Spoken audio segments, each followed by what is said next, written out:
You need to see how I exact my revenge on the Kyogre teams that are tormenting Regulation G. Terra Water rain-boosted Kyogres are the bane of my existence. Thanks for joining this continuing series of my quest to Master Ball rank. This would be the first time ever in P1P's history of reaching that lofty goal. In my last video, I showed a couple of battles at the lower Pokeball rank. This time, things are heating up at the Great Ball tier. I'm going with the same team all the way. Lunala has proven very effective at handling some of the meta threats out there, especially with the wide guard move, because like we talked about last time, spread moves are rampant in Regulation G. Perfect example here with Groudon and the Precipice Blades. I noticed it's kind of funny if you have Lunala on the left side, it's like kind of far off, but if you have it on the right side, it engulfs basically the whole screen. You can't even see your partner on the left. Terra energy is so strong we gotta be wearing a glove here. I want Groudon off the field, so we're gonna start off aggressive Terra right off the bat with Lunala. Fairy. It's gonna give me the extra damage output on the Moonblast. Chi-Yu also going for a Dark Pulse into the Groudon, but that was a pretty bad play actually, because Groudon goes for the Protect right away, but that's okay, we have him on the ropes. Okay, probably as expected the Tornadus goes for the Tailwind, but that's okay. We have a little trick up our sleeve.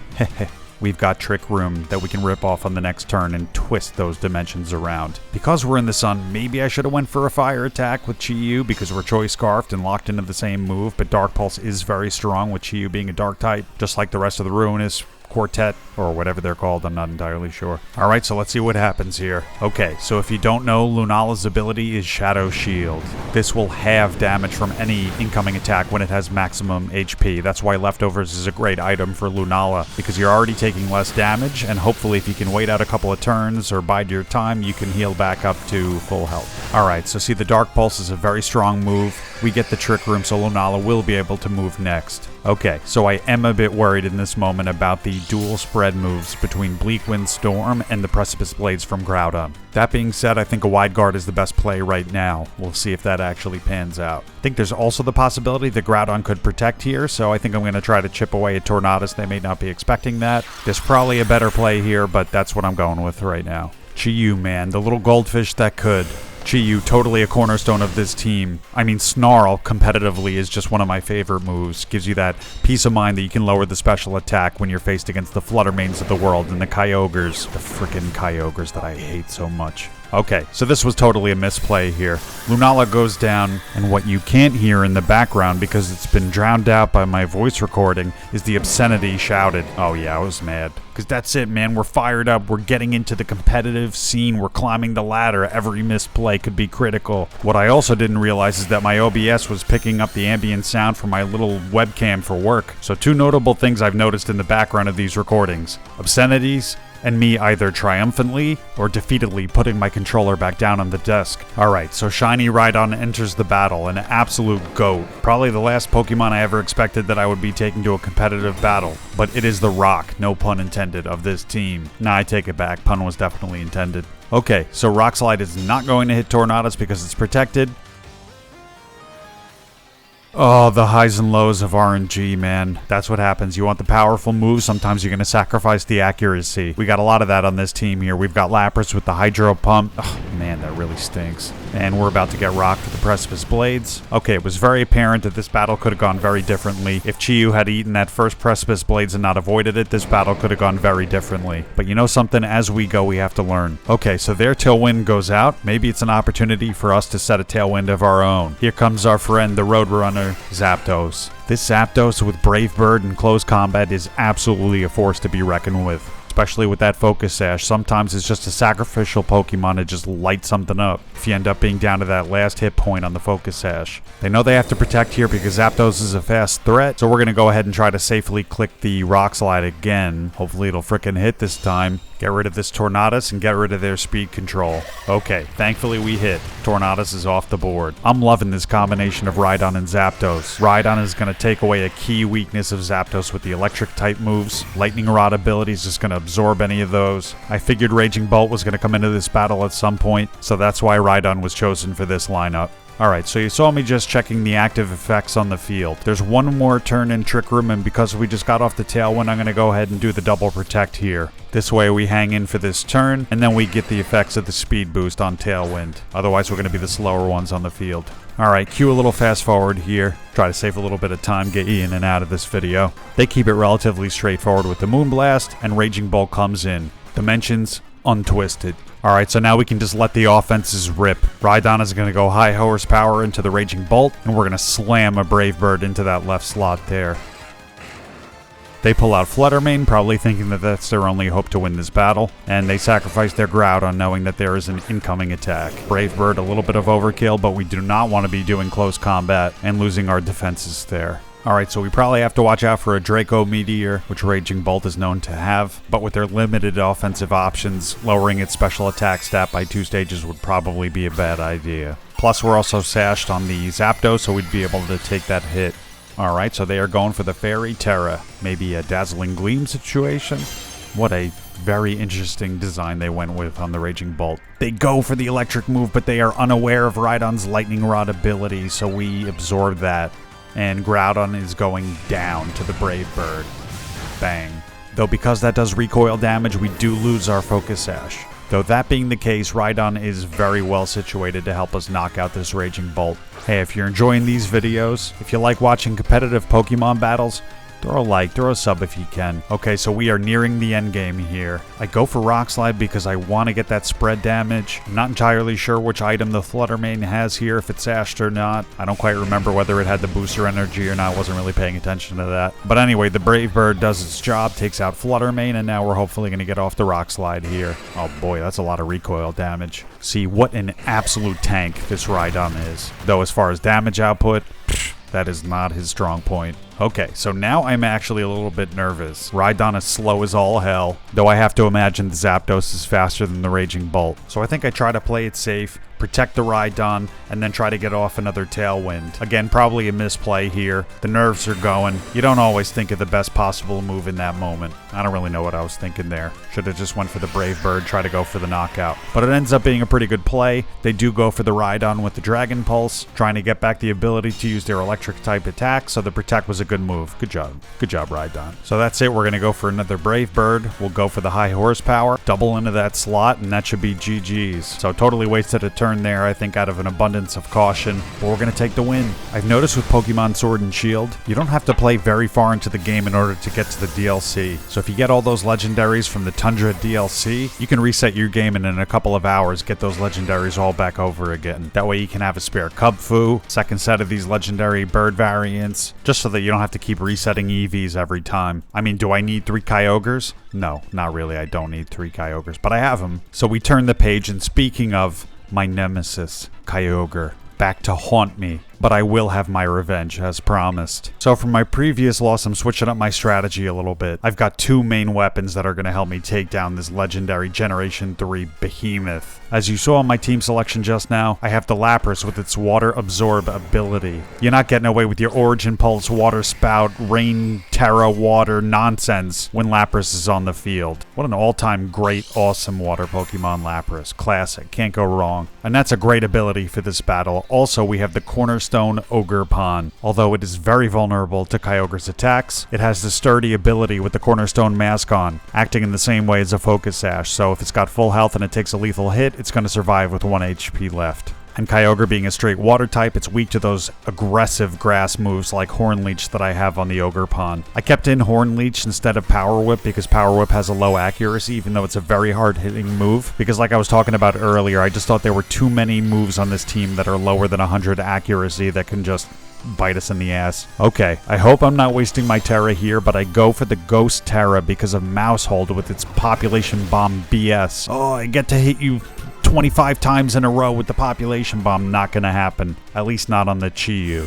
Because our Chi-Yu is super fast, we go for the Dark Pulse, which, wow, actually does not deal a lot of damage at all. They go for a Super Fang on Lunala. Alright, since we're dual Ghost types on the field now, Mousehold, I guess, can't do very much. And we have a very advantageous matchup between the Fairy Lunala versus the Dragon Roaring Moon, though Moonblast is gonna be our friend. Man, Lunala is just a tank. It can take those hits, and that Shadow Shield ability is awesome. Once again, I wanted to shout out the Cloverbell's channel for giving the idea for this team and the breakdown, the Pokepaste, all that good stuff. I really like the chemistry of this team, so I'm just going to roll with it. And if these Pokemon on my team are going to get the Rank Master Ribbon at some point, if I can make it to the Master Ball tier, then I want them to be getting every single win along the way. This Lunala did follow me over for my copy of Pokemon Moon, a Alolan League champion, which for a while, a lot of these battles that I was doing, I didn't even realize I had that ribbon. But now that Badge of Honor is active and this Lunala followed me up from the 2DS all the way up to the Nintendo Switch. Okay, so we take the Snarl there. That is not good for either of the Pokemon that I have out in the field here. Oh, and my nemesis, Kyogre, is back. But this time, I'm prepared. You know, I was thinking about it here, what do I do? But it occurs to me right away that the double switch is just the best thing to do. After being snarled and being down one stage in special attack for both sides of the field, they're not going to be doing very much, so we got to get them right the heck out of there. In come our weapons, both of them versus this Kyogre. So we're going to hope for the best. Lapras with the water absorb ability, and Ogerpon hopefully can stay on the field long enough to just dish out one grass attack. You know, I wasn't super stoked on the Teal Mask legendary Pokemon, but Ogerpon kind of grew on me. It's kind of like a very funny looking design with like the little Gumby feet. But the mask idea is pretty cool that you can switch them out. Also, I feel like the name of Ogerpon is very fitting. The Cornerstone. Even though I'm pretty sure I referred to the Rhydon on my team as the Cornerstone earlier, but hey, whatever. Everyone's a Cornerstone on this team. Everyone needs to pull their weight. Okay, so I think they're anticipating maybe we're going to try to attack the Kyogre, but this Roaring Moon is also a threat and we need to get rid of it. It's a fast Pokemon, and for Ogerpon to do its thing, we need it to be the fastest one on the field. So we're going to protect it with the Spiky Shield, and Lapras, even though it's not a super strong special attacker, we're going to go for that Freeze Dry on the Roaring Moon. This is definitely a very close battle here. Now, let's see what they're going to do. They go for the Acrobatics into the Ogerpon, so that's going to hurt them because we have the Spiky Shield, which actually does damage if they attack physically into it. So maybe that's enough for Lapras to take it out with the Freeze Dry. Yes, it is. Bang. Okay, I gotta have a little more faith in Lapras than that. Thank you to anyone who's been following me along this journey. After putting so many hours into this game, it only made sense to just hop onto the competitive ladder and see what happens. Alright, so we got Urshifu coming out. Unfortunately, I had to punt on the Ogerpon being the grass offensive attacker here. We're gonna have to sacrifice it here, and that definitely hurts my plan to take out the Kyogre. I had to go for the Follow Me because I do not know if that Kyogre has Thunder, because that would absolutely eviscerate this Lapras. And right now with Water Absorb, it's got the upper hand on both of these Pokemon here. Alright, so that answers the question. It's got Ice Beam, probably no Thunder, then I imagine Protect, Water Spout, and Origin Pulse I think is the standard set. I could be wrong. But so in any event, we sacrificed the Cornerstone. Man, couldn't even get off one Horn Leech. That really sucks. Okay, so Lunala is out. We are slow, but I think I'm going to go ahead and try to get rid of this Urshifu. And then the sensible thing to do with Lunala would be to go for the Trick Room here. Oh boy. Surging Strikes coming in hot. Oh no, this isn't good. But by nothing short of a miracle, Lunala survives with only 2 HP left. Oh my goodness. And then they go for Lapras with the Ice Beam, thinking that they were going to KO us. So that means we are able to get off the Trick Room and KO the Urshifu. Wow, a little bit of luck on our side there. Won't say I've outplayed this team because I totally haven't, but we definitely got a little bit of luck there to try to take down this Kyogre squad. Alright, so that was our big break, and we can't be squandering that here. I am a little bit worried because we're not going to be able to one-hit this Kyogre by any means. It definitely has some bulk to it. So this Lunala is definitely going to be going down. Lapras is not dealing out that much damage. It has Freeze Dry. It's not the most powerful attack, but this is far from over here. Oh, and they have a Poison Terra type, which is just even worse for us. Lunala can't be doing very much to that at all. Maybe anticipating a Moonbeam or something like that. Let's see how much Freeze Dry does. Pfft, almost nothing. Jeez Louise. Yep, so there goes Lunala. We have a Ghost Chi-Yu Terra in the back, saved from earlier. That's not going to do us very much, except for maybe a Snarl. But we are in Trick Room, so we may be slower right now. The one thing that Chi-Yu does give us, though, is its special ability, which will lower the special defense of the Kyogre out there, but also my own Lapras, so that's a bit concerning as well. It's like when people bring Chi-Yu to Terra Raids and it just lowers the defense of all your allies. No good. It is very good for solo raids, though, with just an absolutely massive maxed out special attack stat. I think it's something like 435 maxed out. Unbelievable. So Lapras here is on rinse and repeat duty. It's just going to keep ripping off the Freeze Dry as many times as it can. And Chi-Yu here, I feel like the safest play is just to go for a Snarl. We are locked into that, but I think we're in a pretty good position here. They go for an Ice Beam on the Chi-Yu, but it can eat that. So that was big. We get off a Snarl, lower its special attack. We're chipping away less than half HP. Nothing else to do but the same exact turn that we just did. Ripping off a freeze dry. Anyway, that'll be curtains for little bro Chi-Yu. You did your best, pal. You did your thing. So anyway, it's a little bit of a stall game. I'm just gonna go ahead and fast forward here. They end up canceling, and we win this one. GG's. That was a really tight match. Look at that. We are within striking distance of the Ultra Ball tier. I'm seeing a lot of fire action going on over here, so I think Lapras is going to be a smart choice in this battle. Like the trainer card action going on there with the Haxorus. Pretty cool Dragon-type Pokemon there. Alright, let's see who our leads are going to be. I didn't even realize at first when I selected the battles for this video that they were very Gen 3 Legendary intensive. We got 2 Groudon matchups and a Kyogre matchup. Very popular in this Regulation G format. I mean, hey, that's it. The weather is huge. And this team that I have does not have any terrain or weather control going on. It has to be effective in other ways. Most notably speed control with either the Trick Room or the Tailwind. Alright, so we don't get absolutely bodied by a Precipice Blades. I think I'm just going to go straight away for the Fairy Terra on the Rhydon here. This will situate me a little bit better to take those ground type moves. And I need firepower, man, so we're going for the Swords Dance. Rhydon is rocking the Eviolite item, so our defense is boosted up. We can safely go for the dance here. That's it, we let it rip. This absolute stud. Gen 1 legend, Rhydon. If Rhydon's good enough for Giovanni, the Team Rocket leader, it's good enough for me. Groudon, of course, is going to go for its signature move, Precipice Blades, and we avoid it with Rhydon with a little bit of luck there. Though, to be perfectly honest, I wouldn't be very worried about it anyway. This Rhydon can take a hit, or 3, or 4. That boost is going to be massive because Grimmsnarl is going to be going for those screens. But that's nice because we have a mix of Lunala special attacker and Rhydon the physical attacker. So pick your screen wisely, man. Maybe if we're lucky, Lunala can heal up all the way, get that Shadow Shield back. A person can dream, can't they? Alright, I do not like the Grimmsnarl on the field, so we're going to go ahead and try to hit it with the Moonblast. And since they're probably just going to go straight for a screen, we're going to try to double into it and just wipe it out. I don't want it to have up a Reflect and a Light Screen at the same time. That ends up being the perfect play because Groudon goes for the Protect. So that Grimmsnarl is totally vulnerable for 2 attacks. Alright, so they'll offset some damage from the Rhydon, but it's dead to rights versus this Lunala. Let's see how much this high horsepower does. A lot of damage, and Moonblast will finish it off. Alright, so we're feeling good about this battle so far. That was a great play. Let's see who they go for next here. Whatever it is, it has won at the Master Ball rank, so I am concerned. Alright, so it's Garchomp here. Not bad, though. We got the Moonblast. There's no light screen over there, so I think it's the perfect play to just Moonblast right into it. Lunala's bulky, Rhydon is bulky, so they can both take hits from the Groudon. And doubling in probably wasn't the best idea. But that's okay. I think we just repeat that strategy. Double into that slot again and get this Garchomp off the field. They're not going to go for that Protect a second time. Or maybe they will. Okay, let's see what the Blades do. No, we eat that up easily.